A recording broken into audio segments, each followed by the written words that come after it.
పక్క నుంచి బడ్జెట్ లేదు అని చెప్తూనే అందాల పోటీలు నిర్వహించడానికి వీళ్ళకి డబ్బులు ఎక్కడి నుంచి వచ్చాయంటారు? అదే ప్రశ్న. నేను దానికే వస్తున్నా. హ్మ్. కాబట్టి ఏ సంక్షేమం గురించి మాట్లాడినా బడ్జెట్ లేవు.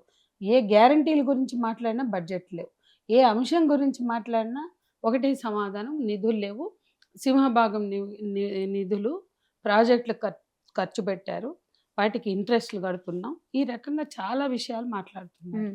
సరే అది వాళ్ళ వాళ్ళ అడ్మినిస్ట్రేషన్ వాళ్ళ తలకాయ నొప్పి అనుకుందాం. హ్మ్. కానీ వాళ్ళు మిస్ వరల్డ్ ఏం అవసరం? నీకు డబ్బు లేదు, బడ్జెట్ లేవు. మినిమమ్ గ్యారంటీ మీరు ఇవ్వట్లేదు ప్రజలకి. హ్మ్. అంటే ఇవ్ చే రాష్ట్ర అభివృద్ధి పెరుగుతదేమో అని చెప్పేసని మిస్ వరల్డ్ పోటీలు నిర్వహించారనుకోవచ్చా మనం?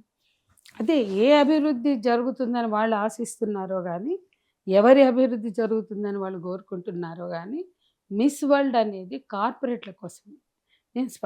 నేను గత 3 నెలలుగా చెప్తున్నాం.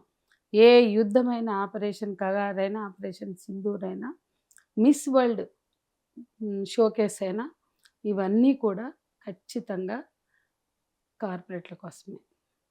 మార్కెట్‌ల విస్తరణ కోసమే. వనరులపై పెత్తనం కోసమే. యుద్ధాలన్నీ వనరులపై పెత్తనం కోసం సాగితే, ఈ మిస్ వరల్డ్ కాంటెస్ట్ ఇది కూడా పోటీయే. ఇది కూడా అందం అందం పేరుతో యుద్ధం. ఎవరు కిరీటం దక్కించుకుంటారు అని యుద్ధం చేసుకుంటారు. లేదా పోటీ పడతారు. రైట్. కానీ ఇవన్నిటి వెనుక ఈ అందాల పోటీలు, ఆళ్ళు పెట్టే కిరీటాల వెనుక ప్రపంచ చరిత్ర చూసినా కూడా ఇవన్నీ గూడా కాస్మెటిక్ ఇండస్ట్రీకి సంబంధించినటువంటి కాంపిటీషన్స్. వీళ్ళు ప్రొడక్ట్స్‌ని అమ్ముకోవడమే కాదు, వీళ్ళకి స్పాన్సర్స్ వాళ్ళే ఉంటారు. ఖచ్చితంగా మిస్ వరల్డ్ కాంటెస్ట్‌లో మిస్ బ్యూటిఫుల్ హెయిర్ అని, హ్మ్. స్కిన్ అని ఇట్లా హ్మ్. థీమ్స్ ఉంటాయి. హ్మ్. హ్మ్. స్ట్రక్చర్ అని రకరకాలు. దాంట్లో స్త్రీల శరీరాలకి కొలతలు విధించడం ఒకటే కాదు, అనేక అంశాలు దీంట్లో బ్యూటీ అనే దృక్కోణం నుంచి తీసుకొస్తారు. ఇవాళ చాలామంది మహిళలు బ్యూటీ కోసం తాపత్రయపడుతున్నారా? లేదా వాళ్ళకి మినిమమ్ చదువు, భద్రత, ఉపాధి, ఉద్యోగాలు ఇవి అవసరమా? పాలకులుగా వీళ్ళకి బాధ్యత ఉండాలి గదా! హ్మ్. వ్యక్తి బలహీనతలకు గురవ్వచ్చు. వ్యక్తి అనేక లోపాలకి లేదా నష్టాలకి సిద్ధపడొచ్చు. ఏదైనా వాళ్ళు నిర్ణయం తీసుకుంటే. కానీ పాలకులకైతే బాధ్యత ఉండాలి కదా! వీళ్ళే కార్పొరేట్‌లు అవుతారా? లేతే ఎందుకు నిర్వహించాలి? తెలంగాణ ప్రభుత్వానికి ఏం అవసరం? తెలంగాణ ప్రభుత్వం ఎప్పుడైనా ప్రజల గురించి ఆలోచించిందా? మరి మహిళల గురించా? ప్రజాపాలన అన్నప్పుడు, హ్మ్. భావస్వేచ్ఛ ఉన్నప్పుడు నిన్న మీరు నిరసన వ్యక్తం చేయడంలో తప్పే లేదు. మరి అలాంటప్పుడు మిమ్మల్ని తీసుకెళ్ళి అసలలా పడేయడం ఏంటి? సరే నేను వ్యాన్‌లలో అక్కడికే వస్తాను. ఒక లేడీ అని గూడా చూడకుండా ఎందుకంత కర్కశంగా ప్రవర్తిస్తున్నారు వాళ్ళు? ఎందుకు ప్రవర్తిస్తారంటే పాలకులకి ప్రశ్నించడం ఎప్పుడూ నచ్చదు. హ్మ్. ఏడవ గ్యారంటీ చాలామంది నెటిజన్స్ కూడా అడుగుతున్నారు. ఇదేనా ఏడవ గ్యారంటీ అని. హ్మ్. అంటే 6 గ్యారంటీలు కాదు, నేను ఏడవ గ్యారంటీ ప్రజాస్వామిక స్వేచ్ఛనిస్తాను అన్నాడు. ఇదేనా స్వేచ్ఛ అంటే? హ్మ్. అంటే వీళ్ళు 10 ఏళ్ళు అదే ప్రతిపక్షంగా ఉన్నప్పుడు ఇటువంటి ఎన్నో పోరాటాలు చేశారు. అట్లాగే పోరాటాలు చేస్తున్న మాలాంటి వాళ్ళ పంచన చేరారు. మేము పోరాడుతుంటే ఇందిరా పార్క్ దగ్గర ధర్నాలు చేస్తే, ఆ ధర్నాల్లోకొచ్చి కాంగ్రెస్ వాళ్ళు మాట్లాడారు. మేము రోడ్ల మీదకొచ్చి రాస్తారోకోలు చేస్తే కాంగ్రెస్ వాళ్ళొచ్చి కూర్చున్నారు. మేము ఎన్ని పోరాటాలు చేసామో ఈ 10 ఏళ్లలో, అన్ని పోరాటాల్లో మీ వెంట మేముంటాం, మేమొస్తున్నాం, మేమున్నాం అని మాట్లాడారు. మరి మీరు ప్రతిపక్షంలో ఉన్నప్పుడు పోరాటాలు చేస్తే ఎట్లా కరెక్ట్ అవుతుంది? మీరు అధికారంలో ఉంటే పోరాటాలు చేస్తే ఎట్లా తప్పవుతుంది? వాళ్ళు గత పాలకులు ప్రజాస్వామిక స్వేచ్ఛను హరించారనే కదా వీళ్ళు ఏడవ గ్యారంటీ కదా అని తీసుకొచ్చింది. ఎందుకు అవును. తీస్తారు? అంత అవసరం ఏముంది? ఏడవ గ్యారంటీ అని స్పెసిఫిక్‌గా ఎందుకు మాట్లాడాల్సొచ్చింది? అంటే గత పాలకులు ప్రజాస్వామిక స్వేచ్ఛను ఇవ్వలేదు. మనుషులకు స్వేచ్ఛను ఇవ్వలేదని వాళ్ళ అభిప్రాయం. దాన్ని మేము భర్తీ చేస్తాం అన్నప్పుడు మీరు చేసిందేంటి? 3 నెలలుగా మేము చెప్పాం. అనేక సందర్భాల్లో అనేక రూపాల్లో జిల్లాల్లో మాట్లాడాం. వేదికలు ఏర్పాటు చేసి, అందాల పోటీల వ్యతిరేక వేదిక అనేది ఒకటి ఏర్పాటు చేసి, ఆ వేదిక ఆధ్వర్యంలో ర్యాలీలు చేసాం, మీటింగులు పెట్టాం, వినతి పత్రాలు ఇచ్చాం. అందరి కలెక్టర్లకు ఇచ్చాం. ప్రభుత్వానికి రాలేదా? ఏదో ఒక మంత్రులకి ఇవ్వడం కాదు, అందరి కలెక్టర్లకు ఇచ్చాం. అన్ని జిల్లా కలెక్టర్లకు కూడా మేము వేదిక తరఫున మెమోరాండాలు ఇచ్చాం. ప్రజావాణిలో ఇచ్చాం. అట్లాగే అనేక పోరాట రూపాల్లో చెప్పాం.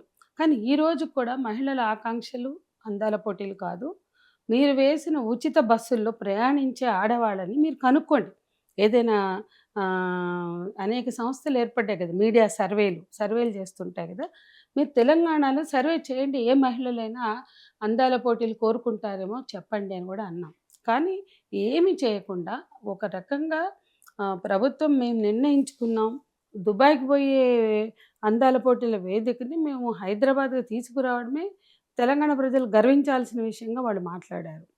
ఎవరు మాట్లాడాలి? ఎందుకు గర్వించాలి?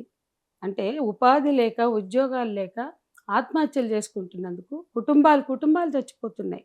ఒక తల్లి తన బిడ్డల్ని చంపి తాను చనిపోయింది. అవును. అట్లాంటి ఘటనలు ఎన్నో అయ్యాయి. ఒక జంట తమ పిల్లల్ని చంపి వాళ్ళు చనిపోయారు.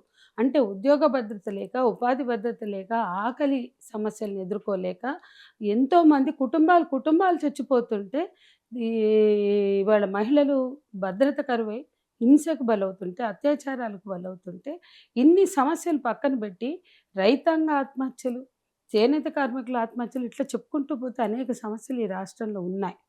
అవేవి పట్టించుకోకుండా ఇవాళ ఎందుకు మీరు అందాల పోటీల కోసం అంత పట్టుబడుతున్నారు? దాన్ని వదిలేయండి అని చెప్పినా కూడా వాళ్ళు వినిపించుకోలేదు. ఇక చివరిగా మాకు కూడా వాళ్ళు ప్రారంభంలోకి వాళ్ళు వెళ్ళారు. మా నిరసన వ్యక్తం చేస్తామని మేము ప్రకటిస్తూనే వచ్చాం. అందులో భాగంగానే నిన్న నిరసన వ్యక్తం చేశాం. నిరసన మేము గ్రూపులుగా వచ్చాం. చాలామంది 100 మంది దాకా అరెస్ట్ అయ్యాం. వచ్చిన వాళ్ళని వచ్చినట్లు బ్రూటల్‌గా లాగేశారు. గతంలో ఎన్నో నిరసన ప్రదర్శనలు జరిగాయి. మీడియా అక్కడ ఉంది. మాట్లాడడానికి కూడా అవకాశం ఇవ్వల. మొత్తం మైకులు వాళ్ళొచ్చి ఇట్లా మాట్లాడమని కోరితే, మొత్తం మహిళా కానిస్టేబుల్స్ మీద పడి ఇట్లా ఒత్తేసారు. మాట్లాడొద్దు. నిన్న గతంలో ఎప్పుడు ఎంతో కొంచెమైనా మాట్లాడేవాళ్ళం. మీరు లగచర్ల వెళ్ళినప్పుడు కూడా గట్టిగానే మాట్లాడారు. లగచర్లలో మాట్లాడాం. లగచర్ల వెళ్ళినప్పుడు కూడా ఇదే చేశారు. అంటే ఈ ప్రభుత్వం, అంటే గత ప్రభుత్వాల గురించి మాట్లాడి మీరేం చేస్తున్నారు? లగచర్ల వెళ్ళినా అదే చేశారు. నిన్న వెళ్ళినా అంటే ఏమనుకున్నారు? మేము ఎక్కడ ప్రొటెస్ట్ చేసినా మీరు నిరసన వ్యక్తం చేస్తున్నారంటే, మీరు ప్రతిపక్షంలో ఉన్నప్పుడు మీరు మాతో కలిసి మాట్లాడలేదా? పని చేయలేదా? మాతో కలిసి పోరాటాల్లో పాల్గొనలేదా? ఈరోజు ఎందుకు మా మా మా మా నిరసన వ్యక్తం చేసే అవకాశం మాకు ఇవ్వట్లేదు? నిరసన వ్యక్తం చేయడం ఎందుకు నేరం అవుతుంది? నిన్న చూడండి, అమ్మాయిల్ని ఒక్కొక్కళ్ళని ఎట్లా తాళ్ళు పట్టుకొని తోసేశారు. ఇవాళ ఎస్ఓటి వాళ్ళు చాలా బ్రూటల్‌గా నిన్న ప్రవర్తించారు. అసలు మాట్లాడడం కూడా, అంటే మాట్లాడడం కూడా నేరం అనమాట. ఎత్తేయండి తోసేయండి. లోకల్ పోలీస్ కూడా ఉన్నారు. మీడియా అక్కడ వాళ్ళు అడుగుతున్నారు. మేము ఒక నిమిషం తీసుకుంటాము అని మీడియా వాళ్ళు అడుగుతుంటే, వాళ్ళని ఒకవైపు తోసేస్తున్నారు, మమ్మల్ని ఒకవైపు తోసేస్తున్నారు. అంటే మీరు 140 దేశాలన్నారు, 116 దేశాలొచ్చాయి. ఇప్పుడు 116 దేశాల అందగత్తెల లోపల క్యాట్ వాకులు చేస్తూ ప్రారంభాలు చేసుకుంటూ వాళ్ళేదో ఎంజాయ్ చేస్తుంటే, బయట ఉండి మాకేమన్నా అవసరమా? మేము మాట్లాడుతుంది ఈ రాష్ట్ర ప్రభుత్వం తో. ఇప్పుడు అలాంటి మేము ఈ రాష్ట్ర ప్రభుత్వానికి మేము పోరాడి సాధించుకున్న రాష్ట్ర ప్రభుత్వం. మేము పోరాడి సాధించుకున్న రాష్ట్రం. రేవంత్ పోరాడలేదు. రేవంత్ రెడ్డికి ఏం భాగం లేదు. కానీ తెలంగాణ రాష్ట్ర ఏర్పాటులో మా భాగస్వామ్యం ఉంది. మేము నిన్న పాల్గొన్న అన్ని మహిళా సంఘాల, ప్రజా సంఘాల, విద్యార్థి సంఘాల, యువజన సంఘాల భాగస్వామ్యం ఉంది. మేమందరం పోరాడితేనే ఈ తెలంగాణ రాష్ట్రం సాకారమైంది. తెలంగాణ ప్రజల కలలు సాకారమైనయి. రాష్ట్రం ఏర్పడినాకే నీకు తెలంగాణ ముఖ్యమంత్రిగా అవకాశం దక్కింది. ఈ రాష్ట్ర సాధనలో భాగస్వామ్యం లేని రేవంత్ రెడ్డి కనీసం మేము ఎందుకు నిరసన వ్యక్తం చేయాలనుకుంటున్నాము కూడా వినే పరిస్థితి లేదు. మాతో ఆయన మాట్లాడలేదు, చర్చలు జరపలేదు. మేము కబుర్లు పంపించాం, కనీసం మాకు అవకాశం ఇవ్వలేదు. మేమేం చెప్పాలనుకుంటున్నాం ఆయన వినలేదు. నిన్నటికి నిన్న చూసుకుంటే నిరసన మా హక్కు. ఈ తెలంగాణ రాష్ట్రాన్ని సాధించుకున్న మహిళలుగా ఇంత డబ్బులు ఖర్చు పెట్టి తెలంగాణ రాష్ట్రంలో మిస్ వరల్డ్ అవసరం లేదని మేము భావించాం. దాన్ని మేము తెలియజేస్తూ వచ్చాం. మహిళా కమిషన్ కూడా ఇచ్చాం. వాళ్ళు ఖాతరు చేయలేదు. ఏ రాష్ట్ర సాధనలో మహిళల పోరాటాలు ఉన్నాయో, మహిళల త్యాగాలు ఉన్నాయో, తల్లుల గర్భశోకాలతో, బిడ్డల త్యాగాలతో తెలంగాణ ఏర్పడింది. 1200 బిడ్డల త్యాగాల్లో వాళ్ళ తల్లులు ఉన్నారు. తల్లుల ఆకాంక్షలు ఉన్నాయి, మహిళల ఆకాంక్షలు ఉన్నాయి. పట్నం రోడ్ల మీద పొయ్యి పెడదామంటే మహిళలు ఉన్నారు. పల్లెలన్నీ పట్టాలెక్కాలంటే పట్టాల మీద పెంటున్నా, రాళ్ళున్నా, రప్పలున్నా కూర్చుని వంటలు చేసుకుని తిని పడుకున్నారు. అందులో మహిళలు ఉన్నారు, పిల్లలు ఉన్నారు. మిలియన్ మార్చ్ అన్నా, సాగర్ హారం అన్నా, లేకపోతే సకల జనుల సమ్మె అన్నా, సహాయ నిరాకరణ అన్నా, అన్నిట్లో మహిళలు ఉన్నారు. మహిళల ఆకాంక్షలు నువ్వు ఎందుకు ఖాతరు చేయవు? ఇవాళ సింగరేణి బొగ్గు పిల్ల బయటికెళ్ళలేదు అంటే 3 నెలలు జీతాలు లేకపోయినా ఆ తల్లులు, బిడ్డలు సహకరించారు కాబట్టి ఆ కుటుంబాలు పాల్గొనగలిగినాయి. ఒక 3 నెలల పాటు ఆర్టీసీ పై ఇట్లా తిరగలేదు. ప్రతి గ్రామంలో సహకరించారు ప్రజలు. మా ఊరికి ఆర్టీసీ బస్సు ఒక రోజు రావాల్సిన బస్సు ఒకరోజు రాకపోతే తెల్లారి అద్దాలు పగులుతాయి. నిన్నెందుకు రాలేదని. కానీ 3 నెలల పాటు బస్సు రాకపోయినా ప్రతి గ్రామంలో సహకరించారు. ఆ సహాయ నిరాకరణలో ఎంఆర్ఓ ఆఫీసులు, ఆర్‌డీఓ ఆఫీసులు, పంచాయతీరాజు, ఇంజినీరింగ్ ఆఫీసులు పవర్ రాకపోతే ఇవాళ తెలంగాణ అంతా బోరుబాయిల వ్యవసాయం. కరెంటు రాకపోతే తెల్లారిపోయి కరెంట్ ఆఫీసుల్లో పగలగొడతారు. లేదా ఏఈలని రూముల్లో పడేసి తలుపులేసి తాళాలేస్తారు. అంత అగ్రెషన్ ఉంటుంది రైతులకు గానీ, ఎందుకంటే కరెంటే వాళ్ళకి ముఖ్యం. అట్లా నీళ్లు లేకపోయినా అన్ని సందర్భాల్లో రియాక్ట్ అయిన తెలంగాణ ప్రజానీకం సహాయ నిరాకరణ సమయంలో ఏ ఆఫీసులో కూడా పనెందుకు జరగలేదని అడగల. కరెంట్ ఆఫీస్ కావచ్చు, ఆర్టీసీ కావచ్చు, ప్రతి కార్యాలయంలో కూడా మాకు బర్త్ సర్టిఫికెట్లు ఎందుకు ఇవ్వలేదు, డెత్ సర్టిఫికెట్లు ఎందుకు ఇవ్వలేదు అంటే సకల జనుల సమ్మె అంటే ఓన్లీ ఉద్యోగాలు చేసిన సమ్మె కాదు, మొత్తం ప్రజలందరూ పాల్గొన్నారు. మరి ఇంతమంది ప్రజల భాగస్వామ్యంతో, ఇంతమంది ప్రజల ఆకాంక్షతో తెలంగాణ రాష్ట్రం ఏర్పడినప్పుడు అందులో భాగమైన మేము మాట్లాడుతున్నాం. మాకు అవసరం లేదు, ఇది మా డిమాండ్స్, ఇది అవసరం లేదని ఎందుకు ఖాతరు చేయరు? అందుకే మేము నిరసన వ్యక్తం చేస్తాం. అయితే నిరసన వ్యక్తం చేయడం నేరమా? అసలు మాట్లాడే అవకాశం కూడా ఇవ్వరా?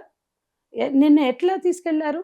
మొయినాబాద్ ఒక బ్యాచ్‌ని, ఒక బ్యాచ్‌ని రాజేంద్ర నగర్, ఒక బ్యాచ్‌ని గచ్చిబౌలి, ఒక బ్యాచ్‌ని నార్సింగి, ఇట్లా ఒక్కొక్కళ్ళని దూరంగా తీసుకెళ్లారు. అసలు అందరికీ గాయాలే. అందరికీ గాయాలే. మొత్తం గీతలు అందరికీ, చాలామంది ఆడపిల్లలకి బ్లడొచ్చింది. చాలా మందికి గాయాలు. అసలు ఎవరు తోసేస్తున్నారో, ఎవరు తొక్కేస్తున్నారో, ఎట్లా విసిరేసారు చూసారు కదా మీరు. మా ఏజెంట్ ఇన్నాళ్ళ ఉద్యమంలో, ఇన్నేళ్ల జీవితంలో మమ్మల్ని ఆ రకంగా ఇసిరేస్తుంటే ఏమన్నా మానవత్వం ఉందా ఈ పాలకులకి? పిల్లలు చాలామంది ఇప్పటికీ కూడా లేవకుండా ఉన్నారు. తెల్లారి ఇప్పటికి 20 గంటలయింది. ఇప్పుడు మాట్లాడితే కూడా చాలా గాయాలు ఉన్నాయని చెప్తున్నారు. అంటే ప్రభుత్వంకి అంత అవసరం ఏంటి? పోలీసులు కూడా కనీసం మాట్లాడడమే నేరం అన్నట్లుగా మీడియాతో కూడా మాట్లాడనివ్వకుండా, అట్లాగే కనీసం ఇప్పటికైనా నిన్న మీరు ఎందుకు నిరసన వ్యక్తం చేశారు అంటే ఈ ప్రభుత్వాలకి ప్రజా సంఘాలతో మాట్లాడే బాధ్యత లేదా? ఎందుకు మీరు నిరసన వ్యక్తం చేశారు? మీకున్న అభ్యంతరం ఏంటని ఇప్పటివరకు గవర్నమెంట్ తరఫు నుంచి ఒక్కళ్ళు కూడా మాట్లాడలేదు. అంటే ఎవరొచ్చినా అదే నమూనా. ఇప్పుడు మహిళా కమిషన్ చైర్మన్‌కి కంప్లెయింట్ చేశామన్నారు. అసలేమైనా వాళ్ళు రెస్పాండ్ అయ్యారా? వాళ్ళు ఏం అవ్వలేదు. పట్టాభి ఏమయ్యారు? ఇవాళ మా మీద జరిగిన దాడికి ఏమి రెస్పాన్స్ అవుతదో అడుగుతాం. హ్మ్. మా మీద నిన్న చేసినటువంటి ఎప్పుడు వెళ్ళిపోతున్నారు మరి? ఇంకా ఏమి అనుకోలేదు. మేము కార్యాచరణ